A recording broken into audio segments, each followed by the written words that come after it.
guys, this is the Historian Show, and I'm your host, Is the Historian Liz. Today we learned about the conflict while Thomas Jefferson was in power, and on today's show we have a total of 8 guests. I know it seems like a lot, but we'll try to make this as fast as possible. Our first guest is Stephen Decatur. Come on out, Stephen Decatur. Hello, lovely people.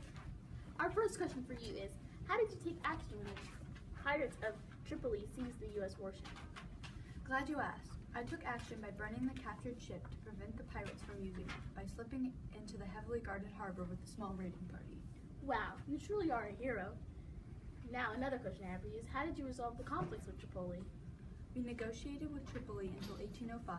In June is when we finally came to a solution. Tripoli agreed to stop demanding tribute from American ships, but the United States had to pay a ransom of $60,000 for the release of the American prisoners. Thanks for informing us of your great heroism. No, thank you for having me. Bye, guys.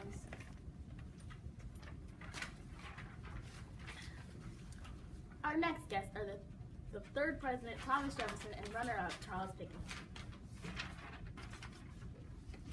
Hello, fellow Americans.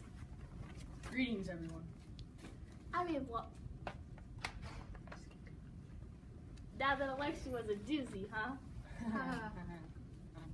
I may have lost with only 14 electoral votes, and Jefferson with a whopping 162 electoral votes, but I learned a great deal from it. Cheaters always lose in the end. I'm a lot of things, Charles, but a cheater is not one of those. Oh, sure. Is one of those things being a horrendous president? Let's talk about those horrible acts you created. They're quite a lot. One of the worst was the Embargo Act. I am still astonished at how you thought banning Britain from trading with us would hurt them. In reality, it would hurt the U.S. I was only trying to prevent war that no good James Madison was trying to start. I was trying to help our country. The attack the British did on American ships was with more punishment than some lousy trade ban. Not only did they destroy a good ship, they killed 3 and wounded 18 more. The sailors should have just let the British search the ship, then no conflict would have come up. It was foolish of the British to even think we could have their sailors on our ships. After all the impressments they did to our own sailors, those Brits tricked. No, forced our people into the Navy. How pathetic. Guys, let's all calm down here. No need to get angry at the British, who we are all cool with now, by the way. Moving on, I have a question for you, Mr. Pickney. How did you lose the election for a second time? It's all rigged. I know what you guys are thinking. How did Madison get 122 electoral votes and me only 47? Well, that's because the election is rigged. Or maybe it was because the country just doesn't agree with your opinions. Maybe. Wow, that was definitely an interesting interview, but I think it's time to talk with Mr. Madison alone. It was great to get to talk to you, Jefferson, and you too, Pickney. Goodbye, I was glad to be here. Sure you were.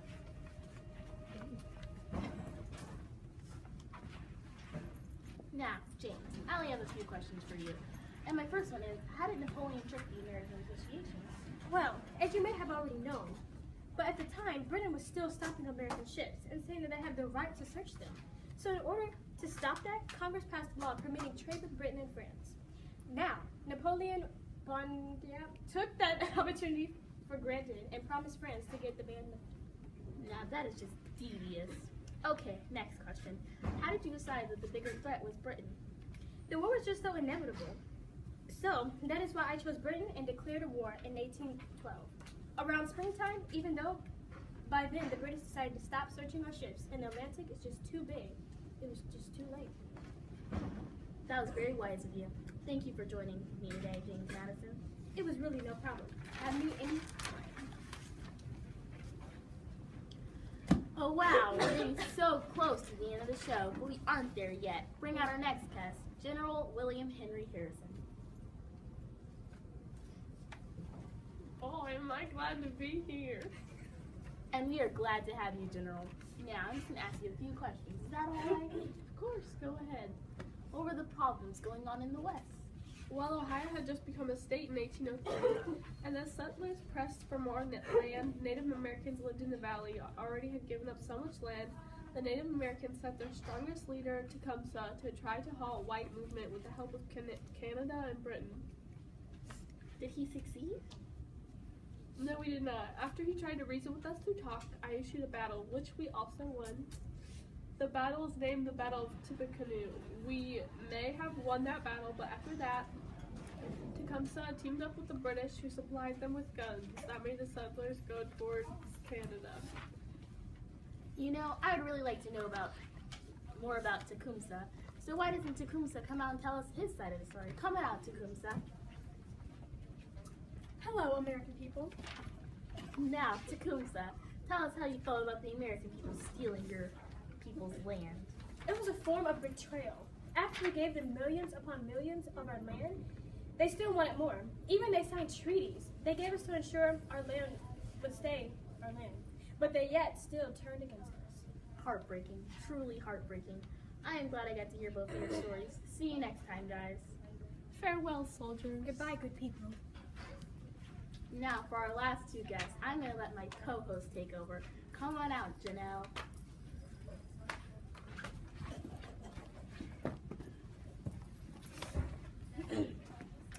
Now, our two last guests were a part of a group in Congress.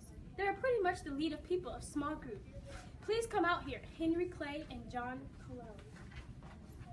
I am so excited to be here. Me too. So, my question for you two is, why did you want to go into war with Britain? Well, at the time, around 1810, America was still fairly small compared to other countries, and me and John knew that war with Britain could open up Canada. Canada becoming American soil would have been beneficial to it due to its fertile forest. Although we wanted Canada, the Southerners wanted Spanish Florida. But that didn't stop us. We kept pushing the other parts of Congress until they quadrupled the size of our army. We finally got everyone on board, but not the Northern Federalists, unfortunately. We still got our war with the British. James Madison came to a decision in 1812. He thought the injuries and troubles they put us through went too far. Well, that James was right. Well, thank you guys so much for joining me today. No problemo. See you later.